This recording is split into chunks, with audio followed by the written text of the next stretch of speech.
जय हिंद प्यारे विद्यार्थियों, स्वागत है आप सभी का फोर्स परिवार में। मैं राजेश दांगी आप सभी प्यारे विद्यार्थियों का एक बार पुनः हृदय से स्वागत करता हूँ।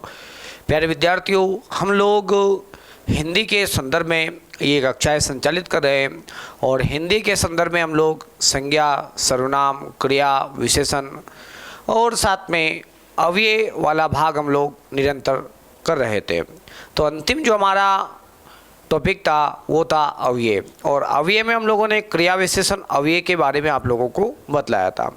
आज हम लोग यहाँ पे अव्यय का आज हम लोग सेकंड भाग देखेंगे और अव्यय के बारे में हम लोग देखेंगे कि संबंध बोधक क्या होता है, समुच्चय बोधक क्या होता है, विस्मयादि बोधक क्या होता है, निपात क्या होता है। तो आज का जो अपना टॉपिक रहेगा वो रहेगा अव्यय। अव्यय और अव्यय के हम लोग देखेंगे भेद।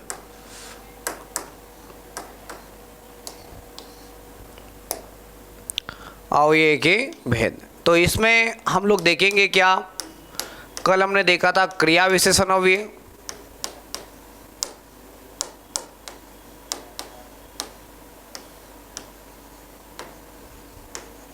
ठीक है। दूसरा हमने देखा था यहाँ पे, आज हम लोग देखेंगे संबंध बोधक अव्यय,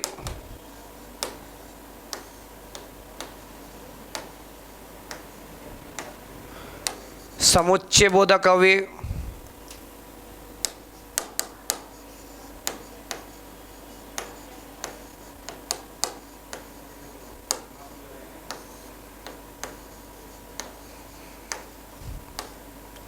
ठीक है, विस्मयादि बोधक अव्यय,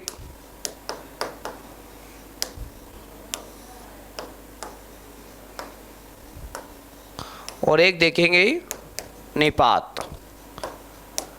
तो कल हम लोगों ने क्रिया विशेषण अव्यय संपन्न कर लिया था कि क्रिया विशेषण अव्यय क्या होता है। आज हम लोग इसके आगे संबंध बोधक अव्यय के बारे में हम लोग देखेंगे। तो आइए शुरुआत करते हैं संबंध बोधक अव्यय।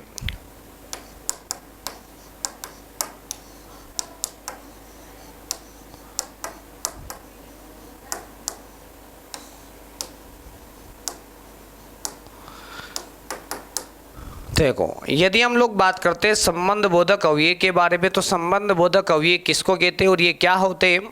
तो संबंध बोधक अव्यय हम लोग तीन प्रकार से वर्गीकृत करते हैं। कितने प्रकार से? इसको हम लोग तीन प्रकार से हम लोग वर्गीकृत कर सकते हैं।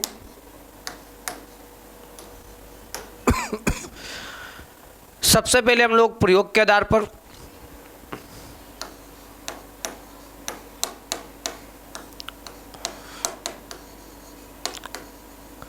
एक भेद देखेंगे किसके आधार पर, प्रयोग के आधार पर।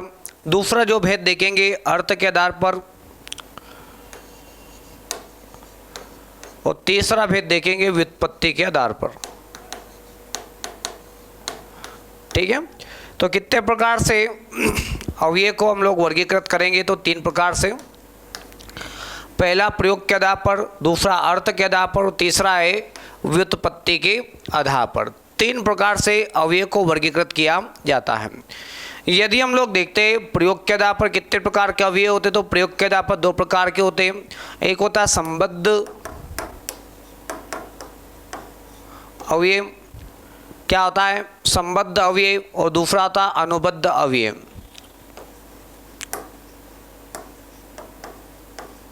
ठीक है। एक होता है संबद्ध और एक क्या होता है, अनुबद्ध। अर्थ के आधार पर प्राय 13 प्रकार के होते हैं। कितने प्रकार के अव्यय होते हैं? अर्थ के आधार पर संबंध बोधक अव्यय के कितने भेद होते हैं? 13 भेद होते हैं। और व्युत्पत्ति के आधार पर दो प्रकार के होते हैं, एक मूल और एक क्या होता है, यौगिक,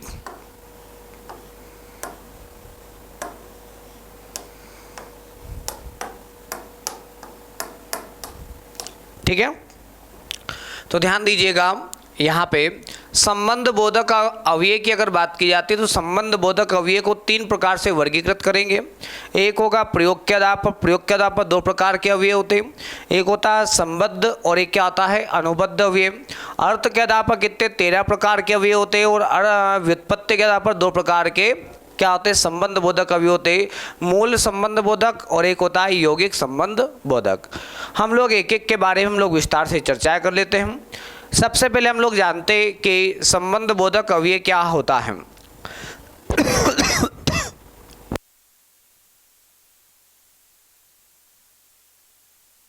यदि हम लोग संबंध बोधक अवयव के बारे में अगर हम लोग बात करते हैं तो ऐसे अवयव जो संज्ञा और साथ में संज्ञा के बाद में आ जाते हो, या फिर हम लोग कहेंगे संज्ञा का संबंध वाक्य के दूसरे जो शब्द होते उनके साथ में दर्शाते हों, ऐसे अवयव को हम लोग संबंध बोधक अवयव के रूप में हम लोग जानते हैं।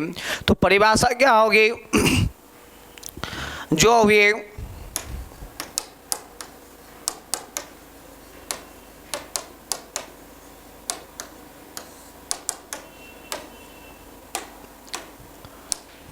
जो अवयव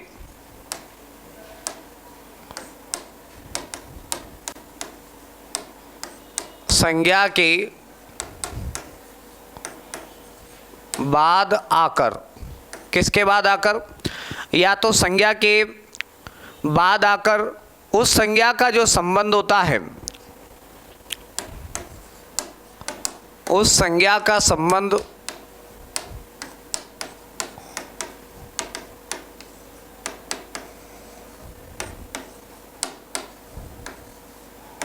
वाक्य के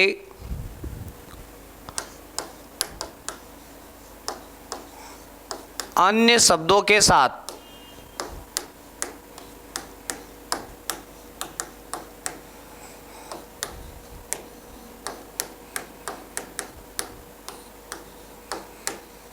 ठीक है, जो अवयव संज्ञा के बाद आकर उस संज्ञा का संबंध वाक्य के अन्य शब्दों के साथ दर्शाता हो, उसे क्या कहा जाता है,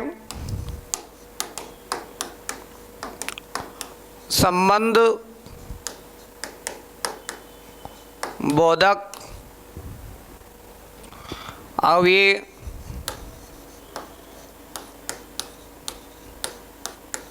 कहा जाता है। ठीक है, ये तो संबंध बोधक अवयव की क्या हो गई, पहचान हो गई। यदि हम लोग बात करते संबंध बोधक अवयव के जो भेद है उन भेद के बारे में, तो पहला भेद देखते हैं हम लोग किसके आधार पर, जो पहला भेद देखेंगे प्रयोग के आधार पर, संबंध बोधक अवयव क्या है,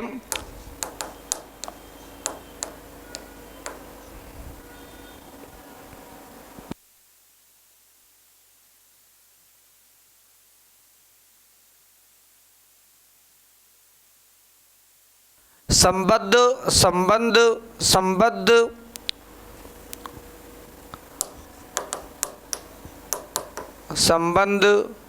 बोधक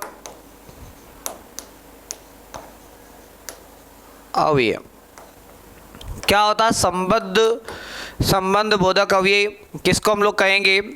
यदि इसके बारे में हम लोग बात करते तो ऐसे संबंध बोधक शब्द संज्ञा की विभक्तियों के क्या होते हैं, पीछे की ओर आते हैं। जो संज्ञा की विभक्ति होती है उस संज्ञा की विभक्ति के क्या होता है, पीछे की ओर लगते हैं। जैसे उदाहरण के लिए हम लोग देखते हैं धन के बिना, तो कौन हो गया यहाँ पे, के, ठीक है ना, धन के बिना। साथ में हम लोग देखते हैं नर की नाई,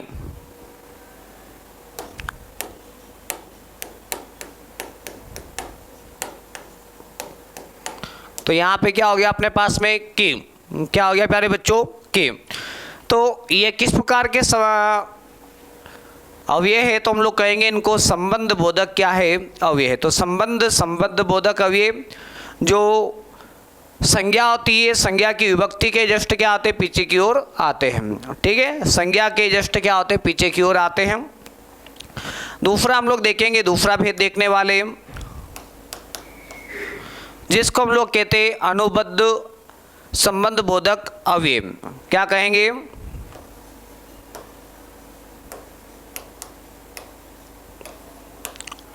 अनुबद्ध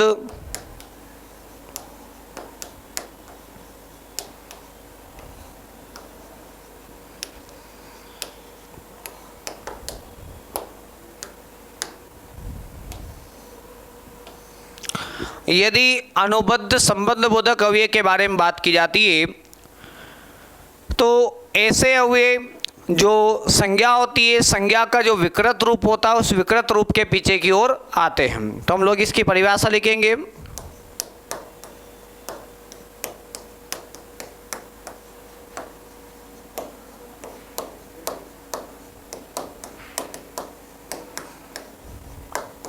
ठीक है, कहाँ पर आएंगे? अनुबद्ध जो अव्यय होगा, संज्ञा का जो विकृत रूप होता है उस विकृत रूप के पीछे की ओर आते हैं। ठीक है, जैसे हम लोग देखते हैं किनारे तक,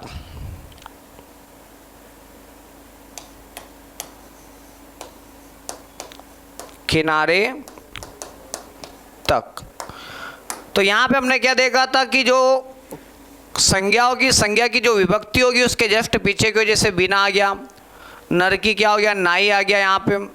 अब यहाँ पे क्या होगा कि जो संज्ञा होगी, संज्ञा का विकृत रूप होगा, किनारा का क्या होगा, किनारे होगा, किनारे तक, तो ये जो तक होगा अनुबद्ध संबंध बोधक अव्यय होगा। ठीक है, साथ में पुत्रों समेत, पुत्र का विकृत रूप क्या होता है, पुत्रो होता है, पुत्रों समेत। ठीक है, तो यहाँ पे जो पुत्रो शब्द होगा वो एक क्या होगा, पुत्र का विकृत रूप होगा। तो हमने क्या देखा यहाँ पे, संबंध बोधक अव्यय के बारे में देखा।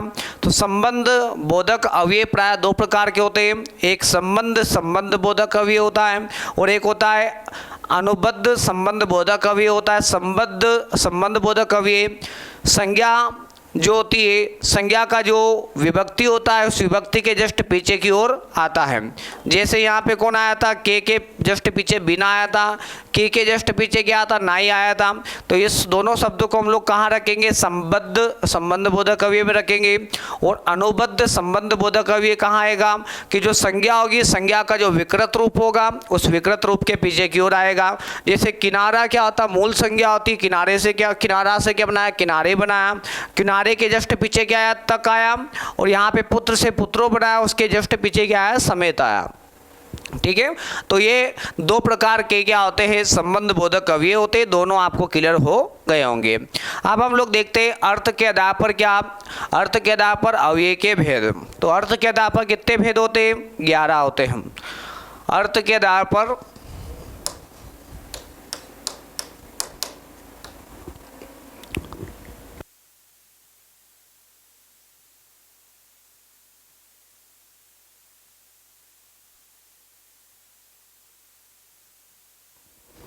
अर्थ के आधार पर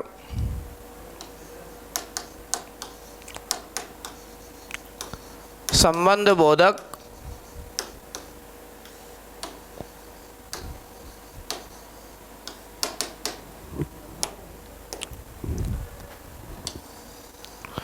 अर्थ के आधार पर संबंध बोधक अव्यय। तो यदि अर्थ के आधार पर बात करते तो अर्थ के आधार पर प्राय कितने भेद होते हैं, 13 भेद होते हैं। ठीक है, कितने भेद होते हैं प्यारे बच्चों, 13 भेद होते हैं। यदि हम लोग प्रथम बात करते हैं तो ये 13 भेद कौन कौन से होते हैं। सबसे पहले हम लोग बात करते हैं कालवाचक अव्यय के बारे में। किसके बारे में, कालवाचक अव्यय के बारे में।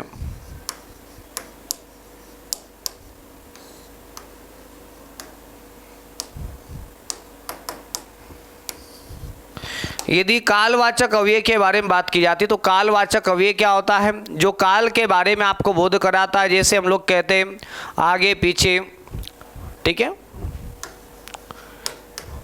आगे पीछे हम लोग शब्दों का प्रयोग करते हैं।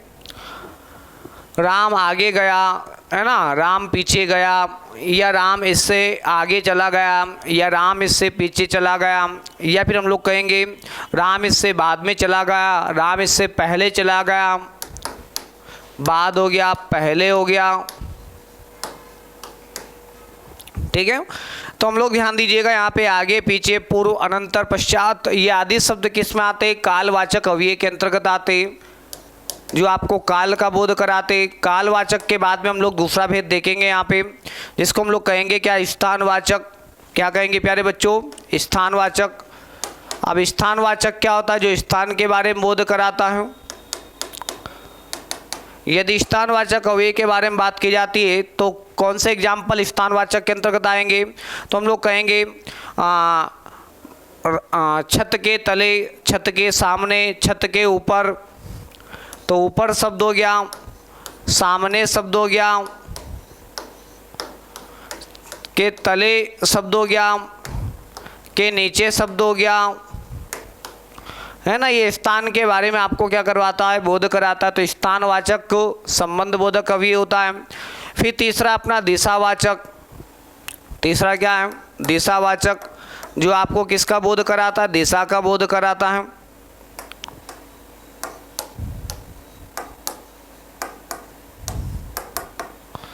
यदि दिशावाचक अव्यय के बारे में बात की जाती है, दिशावाचक अव्यय कौन कौन से होते हैं?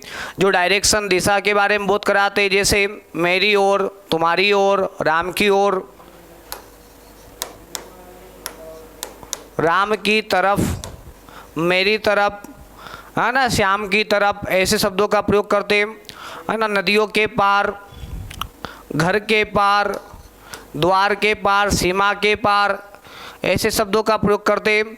आसपास, घर के आसपास, स्कूल के आसपास, विद्यालय के आसपास, ठीक है। या फिर हम लोग कहते हैं कि आर पार, ठीक है, किसके आर पार? दीवार के आर पार, घर के आर पार, ठीक है ना। ऐसे शब्दों का प्रयोग करते हैं।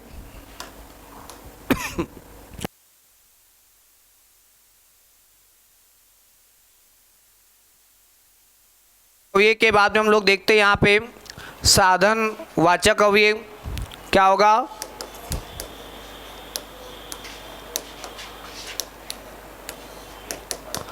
साधनवाचक अव्यय के बारे में बात करते हैं तो साधनवाचक अव्यय क्या होता है? जो मुख्य रूप से द्वारा शब्द का, ठीक है, कौन से शब्द का? मतलब किसी के माध्यम से अगर कोई कार्य क्या होता है? संपन्न किया जाता है। जैसे क्या हो गया? राम के द्वारा, श्याम के द्वारा, मोहन के द्वारा, साथ में राम के जरिए, या फिर हम लोग कहेंगे सीता के जरिए, हनुमान जी के जरिए। तो हम लोग जरिए शब्द का प्रयोग करते हैं, ठीक है। तो द्वारा हो गया, जरिए हो गया। इसके अलावा हम लोग देखते हैं हाथ, है ना, ऐसे शब्दों का प्रयोग करते हैं। राम के हाथ ये काम कर देना, या राम के हाथों वेद देना, ऐसा हम लोग बोलते हैं। साथ में बल शब्द भी आ जाता है। ओके, तो ये सब किस में आते हैं? साधनवाचक के अंतर्गत आते हैं। अब साधनवाचक के बाद में अगला जो भेद देखने वाले उसको हम लोग कहेंगे साधनवाचक के बाद में क्या? हेतुवाचक। क्या होता है? हेतुवाचक। यदि हेतुवाचक के बारे में बात की जाती है तो हेतुवाचक अव्यय कौन कौन से होते हैं? तो हेतुवाचक अव्यय के अंतर्गत मुख्य रूप से हम लोग लगते हैं, जैसे किसके लिए कार्य कर रहे हैं तो हम लोग कहेंगे राम के लिए कार्य कर रहे हैं, राम के लिए, है ना, मेरे लिए या तुम्हारे लिए। ओके, किसके निमित्त कार्य करें तो परीक्षा के निमित्त हम लोग क्या कर रहे हैं? कार्य कर रहे हैं, निमित्त। ओके, देश के निमित्त हम लोग क्या कर रहे हैं? आत्मसमर्पण कर रहे हैं। किसके वास्ते? तो राम के वास्ते, या तेरे वास्ते, या मेरे वास्ते। तो हम लोग वास्ते शब्द का प्रयोग करते हैं। निमित्तता का क्या करवाता? बोध कराता है, ठीक है। हेतुवाचक आपको क्लियर हो गया होगा। हेतुवाचक के बाद में अगला जो भेद देखने वाले हेतुवाचक के बाद में वह है आपका विषयवाचक। हम लोग कहते हैं ना कि विषय, किस विषय को लेकर के आप लोग ये कार्य कर रहे हो, तो विषयवाचक। हम लोग कहेंगे कि फलाना ढीका अंका के बाबत, बाबत शब्द का प्रयोग करते हैं। अवकाश हेतु बाबत, या फिर टीसी हेतु बाबत, या फिर आकस्मिक छुट्टी हेतु बाबत, ऐसे शब्दों का प्रयोग करते। तो यहाँ पे जो बाबत शब्द होगा निस्बत विषय, नाम, लेखे आदि शब्द का प्रयोग करते हैं। नाम का, लेखे का, ये शब्द आपको किसका बोध कराएंगे? तो ये शब्द बोध कराएंगे विषयवाचक को। विषयवाचक संबंध बोधक अव्यय का क्या करवाएंगे? बोध कराएंगे। विषयवाचक के बाद में अगला भेद हम लोग देखते हैं। विषयवाचक के बाद में प्यारे बच्चों वो होगा व्यतिरेकवाचक। क्या होगा? व्यतिरेकवाचक। रेक वाचक। यदि व्यतिरेक वाचक के बारे में बात की जाती तो व्यतिरेक वाचक के अंतर्गत कौन कौन से अवयव आते हैं? तो व्यतिरेक वाचक के अंतर्गत जैसे राम के सिवा या राम के अलावा, तो सिवा शब्द हो गया, अलावा शब्द हो गया, ठीक है ना। तुम्हारे अलावा इस दुनिया में कोई नहीं है, या राम के सिवा ये काम कोई नहीं कर सकता, है ना। राम के बिना ये कार्य कोई नहीं कर सकता। हम लोग ऐसे शब्दों का प्रयोग करते तो बिना हो गया, अलावा हो गया, सिवा हो गया। ये जो शब्द होते ये व्यतिरेक का आपको क्या करवाते? बोध कराते हैं। तो यहाँ तक आपको 7 भेद क्लियर हो गए होंगे आप लोगों को। इसके अलावा कुछ और भेद बचे जिनको हम लोग आगे की ओर देखते हैं। व्यतिरेक के बाद में हम लोग देखेंगे जो अगला भेद है वह है विनिमय वाचक। कौन सा है?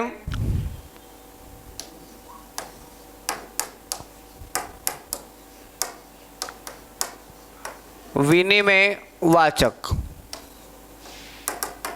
विनिमय वाचक संबंध बोधक अवयव के बारे में हम लोग बात करते तो विनिमय वाचक में कौन आता है? जैसे पलटे, पलटे के अलावा हम लोग देखते बदले, जगह, एवज।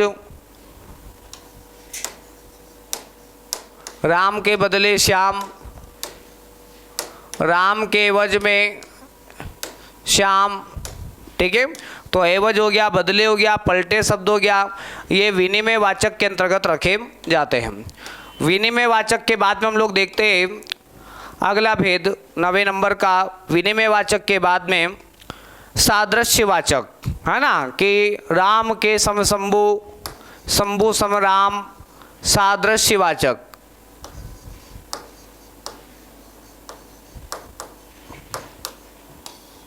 तो सादृश्य वाचक में हम लोग बोलते हैं ना कि राम के समान श्याम, श्याम के समान राम, ऐसे शब्दों का प्रयोग होता है। तो सादृश्य वाचक में समान, राम की तरह श्याम, मोहन की तरह श्याम, या भारत की तरह, भारत की तरह हम लोग कहेंगे कि अमेरिका, ऐसे शब्दों का प्रयोग करते। तरह हो गया, भांति हो गया, ये किस प्रकार के अवयव? तो सादृश्य वाचक अवयव के रूप में प्रयोग में लाए जाते हैं। सादृश्य के बाद में हम लोग देखते विरोधवाचक, जो क्या करवाते हो? विरोध का बोध कराते हो। राम के विरुद्ध श्याम हो गया, हम लोग ऐसा बोलते हैं, तो वो किसका बोध कराते? विरोधवाचक का।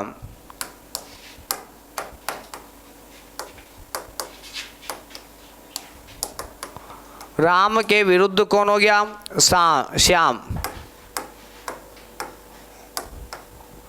राम के सामने कौन आ गया? श्याम आ गया, ठीक है। राम का सामना किसने किया? तो श्याम ने किया। राम के खिलाफ कौन खड़ा हो गया? राम के विपरीत कौन खड़ा हो गया? श्याम खड़ा हो गया, ठीक है। ऐसे शब्दों का हम लोग विरोध स्वरूप में क्या करते हैं, या विरोध के रूप में हम लोग क्या करते हैं? प्रकट करते हैं। क्लियर यहाँ तक? इसके अलावा 11वां भेद हम लोग देखते हैं। विरोधवाचक के बाद में अगला जो भेद होगा वो होगा सहचर वाचक। सहचर वाचक,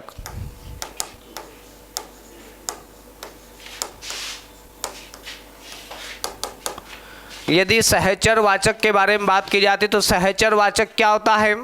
तो सहचर वाचक मुख्य रूप से जैसे राम के संग श्याम चले, या राम के साथ श्याम चले, है ना, या राम समेत हनुमान चले, हम लोग ऐसे शब्दों का प्रयोग करते हैं, या तो संग का, या समेत का, या साथ का, ठीक है। ये आपको सहचर वाचकता का क्या कराते हैं? बोध कराने का कार्य करते हैं। सहचर वाचक के बाद में हम लोग देखते हैं यहाँ पे अगला है संग्रह वाचक। तो 12वां भेद क्या होगा अपना? संग्रह वाचक। अगला भेद क्या है? संग्रह वाचक। यदि संग्रह वाचक के बारे में बात की जाती है तो संग्रह वाचक क्या होता है? जो इकट्ठा करने का क्या कराता है? बोध कराता है। तो संग्रह वाचक में जैसे, है ना, अब तक, तक शब्द, लो शब्द, ठीक है ना, या तो तक शब्द का प्रयोग होता है, या लो शब्द का, या पर्यंत, है ना, जीवन पर्यंत ये कार्य करेंगे, या उम्र भर ये काम करेंगे, है ना, ये उम्र भर प्रतीक्षा करेंगे, ऐसे शब्दों का अक्सर क्या होता है, प्रयोग होता है। ठीक है, तो संग्रहवाचक भी आपको क्लियर हो गया होगा। संग्रहवाचक के बाद में जो अगला भेद देखने वाले वो तुलनावाचक है। हम लोग क्या करते हैं, तुलना के रूप में भी क्या करते हैं, तुलनावाचक। तुलनावाचक अब ये क्या होता है, जो तुलना का क्या कराता है, बोध कराने का कार्य करता है। तो तुलनावाचक के अंतर्गत हम लोग देखते हैं कि किसको रखते हैं, राम की अपेक्षा श्याम खरा उतरेगा। ठीक है ना, ऐसे शब्दों का प्रयोग करते हैं, राम की अपेक्षा कौन खरा उतरेगा, श्याम खरा उतरेगा। या फिर हम लोग कहेंगे कि राम के आगे श्याम नहीं टिक पाएगा। ओके, या राम के सामने श्याम नहीं टिक पाएगा। राम के सामने कौन नहीं टिक पाएगा, सामने श्याम नहीं टिक पाएगा। तो ये तुलना बोधकता का क्या कराता है, परिचय कराता है। तो एक बार पुनः मैं आपको 13 भेद बताता हूँ। ये 13 भेद कौन कौन से, पुनः देखिएगा, कालवाचक, स्थानवाचक, दिशावाचक, साधनवाचक, हेतुवाचक, विषयवाचक और व्यतिरेकवाचक। व्यतिरेकवाचक के बाद में हम लोग देखते हैं यहाँ पे क्या, विनिमयवाचक, सादृश्यवाचक, विरोधवाचक, सहचरवाचक, संग्रहवाचक और एक क्या होता है, तुलनावाचक। कुल मिला के कितने भेद होते हैं, तो कुल मिलाकर के अर्थ के आधार पर 13 भेद होते हैं। कितने भेद होते हैं, 13 भेद माने जाते हैं। 13 ही आपको क्लियर भी हो गए होंगे। आगे की ओर हम लोग बढ़ते, व्युत्पत्ति के अनुसार हम लोग देखते हैं। अगला जो भेद देखेंगे वो व्युत्पत्ति के अनुसार संबंध बोधक अव्यय देखेंगे। तो किसके अनुसार प्यारे बच्चों,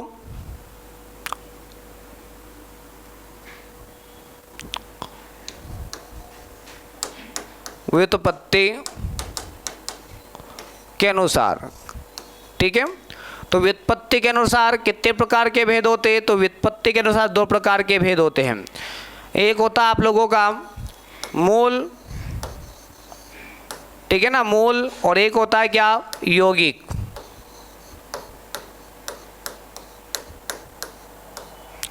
एक भेद होता है आपका मूल और एक होता है आपका क्या, यौगिक। मूल क्या होता है, जब मूल रूप में क्या होता है, मूल रूप में क्या होता है, प्रयोग में लाया जाता है। जैसे हम लोग कहते हैं कि जैसे बिना राम के बिना काम नहीं हो पाएगा, है ना। या फिर हम लोग कहेंगे कि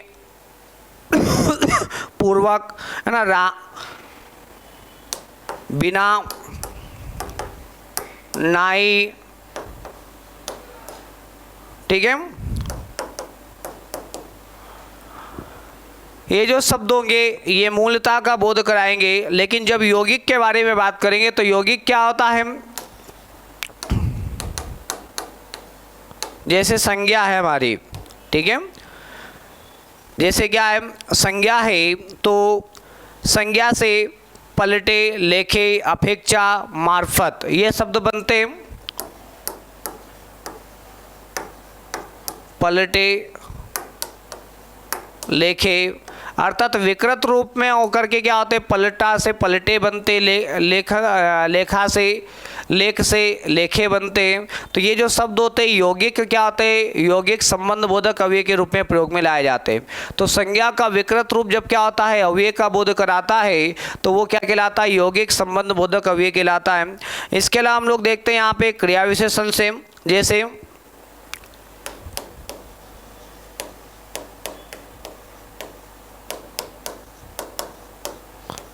जैसे हम लोग बोलते हैं से ऊपर, से नीचे। ठीक है, ये क्रिया विशेषण के बारे में बात कराते हैं ना, से ऊपर गया, से नीचे गया, से आगे गया। ओके, साथ में हम लोग देखते हैं विशेषण के बारे में, विशेषण से बनते हैं।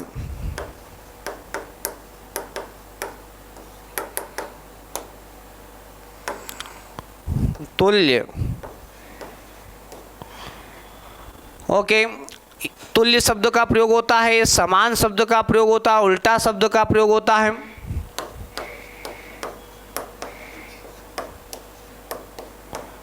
है ना, ये भी किस प्रकार में आएंगे, आपके यौगिक संबंध बोधक अव्यय के रूप में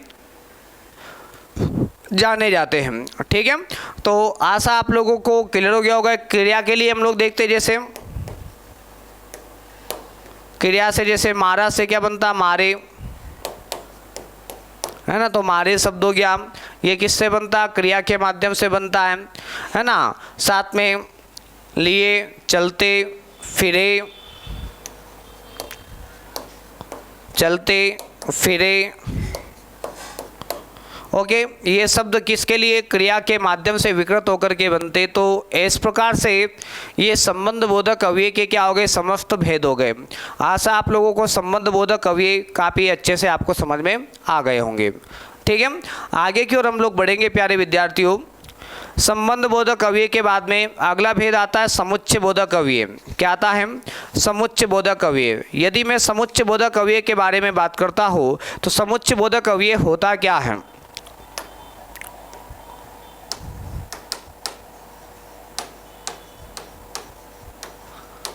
समुच्चय बोधक अव्यय, नाम से क्लियर हो गया कि समुच्चय क्या हो गया? समुच्चय बोधक अव्यय। समुच्चय बोधक अव्यय होता क्या? तो अगर हम लोग इसकी परिभाषा जानना चाहते हैं कि समुच्चय बोधक अव्यय किसको कहते हैं, तो ऐसे अव्यय जो क्रिया या संज्ञा की विशेषता ना बताकर एक वाक्य या एक पद का संबंध दूसरे वाक्य या दूसरे जो उपवाक्य होता है या दूसरा जो पद होता है उसके साथ में जोड़ता है, ऐसे अव्यय को हम लोग समुच्चय बोधक अव्यय कहते हैं। तो ये क्या कार्य करता है? ऐसा अव्यय जो संज्ञा व सर्वनाम की विशेषता ना बताकर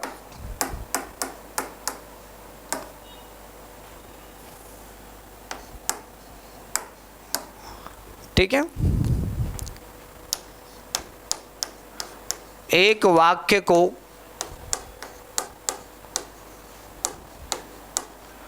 दूसरे वाक्य अथवा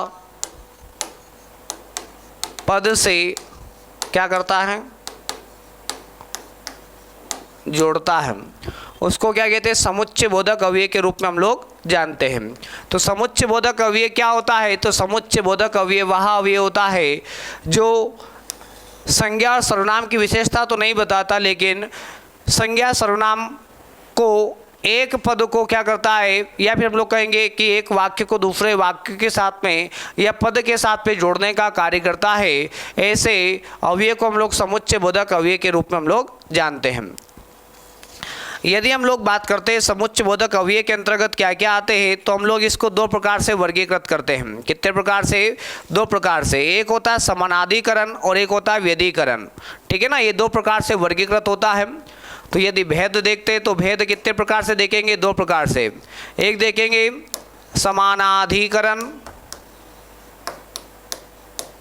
ठीक है, और समानाधिकरण के भी कुछ भेद होते हैं, उनके भी नाम मैं यहाँ पे लिख देता हूँ। समानाधिकरण के अंतर्गत हम लोग देखेंगे यहाँ पे संयोजक, विभाजक, विरोध दर्शक, परिमाण दर्शक। तो इसके चार भेद होते हैं। कितने भेद होते हैं? चार भेद होते हैं।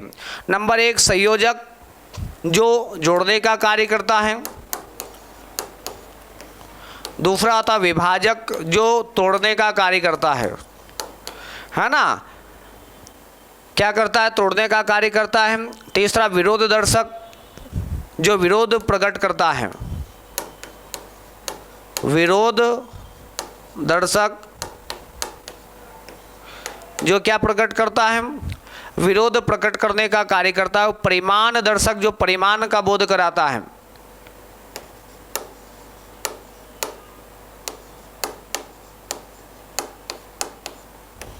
ठीक है, सॉरी, परिणाम होगा, है ना, ये परिमाण नहीं होगा। परिणाम दर्शक जो परिणाम का बोध कराता है। तो कितने भेद होते हैं इसके? चार भेद होते हैं समानाधिकरण के। और दूसरा भेद देखते हैं हम लोग क्या? व्यधिकरण। पहला देखा समानाधिकरण और दूसरा हम लोग देखेंगे यहाँ पे क्या? व्यधिकरण। क्या है? व्यधिकरण। अब व्यधिकरण के भी क्या होते हैं? कुछ भेद होते हैं, जैसे हम लोग यहाँ पर नाम देख लेते हैं। व्यधिकरण में कारणवाचक, उद्देश्यवाचक, संकेतवाचक। ठीक है, एक होता है जो कारण का बोध कराता है, कारणवाचक, दूसरा होता है जो उद्देश्य का बोध कराता है, उद्देश्यवाचक। तो पहला हो गया कारणवाचक, दूसरा हो गया उद्देश्यवाचक, तीसरा हम लोग संकेतवाचक और चौथा स्वरूपवाचक।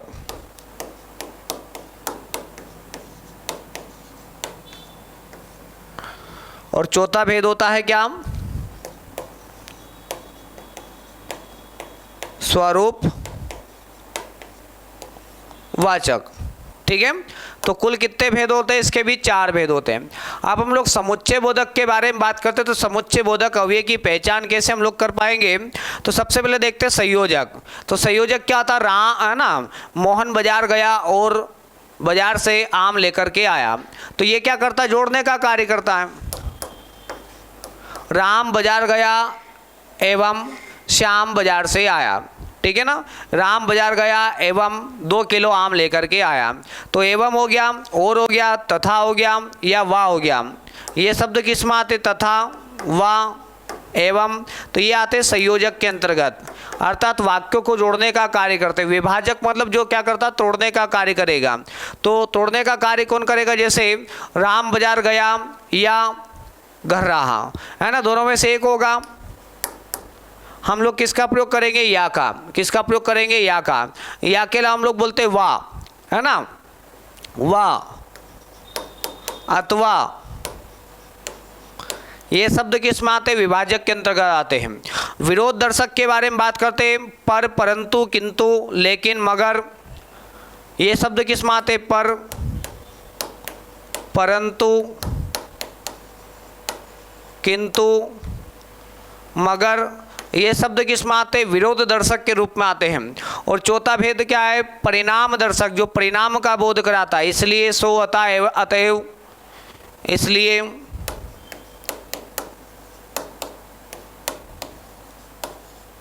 अतः, अतएव। ये शब्द किस में आते, परिणाम दर्शक के अंतर्गत आते हैं। आशा आपको चारों भेद क्लियर हो गए होंगे। अब देखते हैं हम लोग क्या वेदीकरण के बारे में। तो वेदीकरण के भी कितने भेद होते, 4 भेद होते। कारणवाचक, उद्देश्यवाचक, है ना, संकेतवाचक, और एक क्या था, स्वरूपवाचक। सबसे पहले हम लोग बात करते हैं कारणवाचक के बारे में। तो कारणवाचक जैसे हम लोग बोलते हैं क्योंकि, जो कि, है ना, इसलिए कि। तो क्या क्या आता है यहाँ पे, क्योंकि, जो कि,